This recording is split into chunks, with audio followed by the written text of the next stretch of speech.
सभी मित्रों को नमस्ते। देखिएगा मित्रों, अपने बात करें राजस्थान जी के 5 मिनट की सुपर जादुई ट्रिक क्लास की। और आज की क्लास में हम बात करेंगे चंबल नदी की प्रमुख सहायक नदियों के नाम की ट्रिक के बारे में। तो मित्रों, अगर आपको वीडियो अच्छी लगे तो वीडियो को अधिक से अधिक शेयर करें, लाइक करें, कमेंट करें और यूट्यूब चैनल को सब्सक्राइब करें। देखिएगा मित्रों, ये जो चंबल नदी है ये किसकी, तो आपको ध्यान रखना है, ये बंगाल की खाड़ी में जल गिराने वाली नदी है। बंगाल की खाड़ी में अपना जल गिराती है। तो एक तो चंबल है जो बंगाल की खाड़ी में जल गिराती है, दूसरी हमने पढ़ा था बनास नदी। बनास व चंबल और इनकी प्रमुख सहायक नदियां हैं, वो अपना जल गिराती है बंगाल की खाड़ी में। यह आपको अच्छे से ध्यान रखना। यह जो चंबल नदी है मित्रों, ये आपको ध्यान रखना है, इसकी कुल लंबाई अगर हम बात करें तो 966 किलोमीटर है। 966 किलोमीटर और राजस्थान में बहने वाली सबसे लंबी नदी है। तो राजस्थान में बहने वाली सबसे लंबी नदी अगर हम बात करें तो वो चंबल है। लेकिन राजस्थान में पूर्णतः बहाव की दृष्टि से सबसे लंबी नदी पूछे तो वो कौन सी है? बनास, जो हम पीछे पढ़ चुके हैं, जिसकी कुल लंबाई 480 किलोमीटर। अब हम बात कर लेते हैं चंबल नदी की प्रमुख सहायक नदियों के नाम की ट्रिक। इससे पहले आपको दो बातें और ध्यान रखनी है। ये जो चंबल नदी है, इसका एक तो उपनाम पूछा जाता है जो इम्पोर्टेंट है। क्या पूछा जाता है? इम्पोर्टेंट नाम क्या रहेगा? राजस्थान की कामधेनु। राजस्थान की कामधेनु किस नदी का उपनाम है? तो यह आपको अच्छे से ध्यान रखना है कि राजस्थान की कामधेनु किस नदी को कहा जाता है? तो चंबल को कहा जाता है। अगर हम बात करें राजस्थान की कामधेनु गाय की किस नस्ल को कहते हैं, तो राठी गाय की नस्ल है। इसे राजस्थान की क्या कहा जाता है? राठी गाय। इसे राजस्थान की कामधेनु कहा जाता है। अगर हम बात करें राजस्थान की कामधेनु बकरी की किस नस्ल को कहा जाता है, तो बारबरी एक बकरी की नस्ल है। बारबरी बकरी की एक नस्ल है जिसे राजस्थान की क्या कहा जाता है?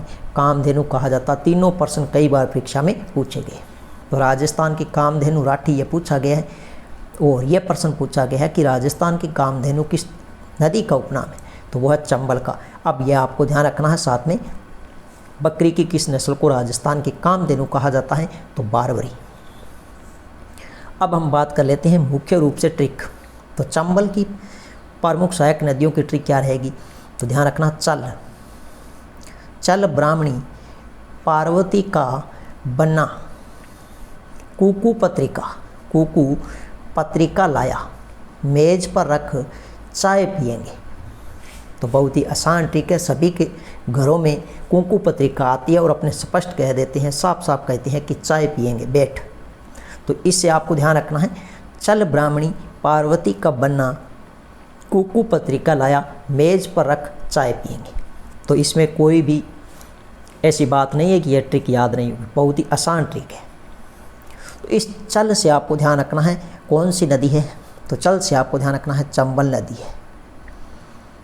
चंबल नदी है, इसकी प्रमुख सहायक नदियों की ये क्या रहेगी? ट्रिक रहेगी। ब्राह्मणी से आपको ध्यान रखना है, ब्राह्मणी है किसकी सहायक नदी है? तो चंबल की है। इस पार्वती से आपको ध्यान रखना है, पार्वती किसकी सहायक नदी है? चंबल की है। इस का से आपको ध्यान रखना है, इंपॉर्टेंट नदी है काली सिंध। कौन सी नदी आती है? तो काली सिंध नदी।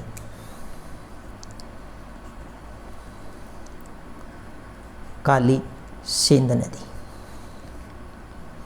ये किसकी सहायक नदी है? तो ये भी इंपॉर्टेंट है, चंबल की है। एक आती है छोटी काली सिंध नदी, वो भी किसकी सहायक नदी है? चंबल की है। इस बन्ना से आपको ध्यान रखना है, नदी का नाम आता है जो वेरी वेरी इंपॉर्टेंट नदी है, बनास। बनास किसकी सहायक नदी है? तो चंबल की है। इस कू से आपको ध्यान रखना है, नदी का नाम आता है कुन्नू। कौन सी नदी है? कुन्नू। तो कुन्नू किसकी सहायक नदी है? चंबल की है। और फिर कू से आपको ध्यान रखना है कुराल। कौन सी? कुराल नदी।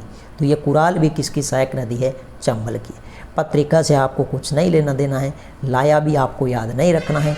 इस मेज से आपको ध्यान रखना है, मेज किसकी सहायक नदी है? तो ये भी इंपॉर्टेंट है, चंबल की सहायक नदी है। पर आपको याद नहीं रखना है, रख याद नहीं रखना। और ये चा है, इस चा से आपको ध्यान रखना है, इंपॉर्टेंट नदी है, उसका नाम आता चाकन। कौन सी नदी है? चाक्कन नदी है। तो ये किसकी सहायक है? चंबल की है। इसके अलावा अगर मैं बात करूं तो आपको एक नदी का नाम और ध्यान रखना है, ईज नदी। ईज, यह भी चंबल की सहायक नदी है। एक आपको ध्यान रखना है सीप, यह भी इंपॉर्टेंट नदी है जो चंबल में एक त्रिवेणी संगम का निर्माण करती है। चंबल, बनास और सीप का त्रिवेणी संगम होता है रामेश्वर नामक स्थान सवाई माधोपुर जिले में। ठीक है, तो ईज, सीप और एक आपको ध्यान रखना है गुजाली नदी। गुजाली नदी। इसके अलावा एक आपको ये तो इंपॉर्टेंट ध्यान रखना है, कौन सी नदी? ईज। एक हमने पीछे पढ़ा था ईरू नदी। तो ईरू किसकी सहायक नदी है? ईरू। यह परीक्षा में प्रश्न पूछा गया कि ईरू किसकी सहायक नदी? तो ईरू किसकी सहायक नदी थी? हमने पढ़ा था माही की सहायक नदी। तो ईरू किसकी सहायक नदी है? माही की है। जबकि ईज किसकी सहायक नदी है? चंबल की है। तो यह थी मित्रों आज की अपनी छोटी सी क्लास। नेक्स्ट मिलते हैं एक नई शानदार ट्रिक के साथ में, तब तक के लिए धन्यवाद।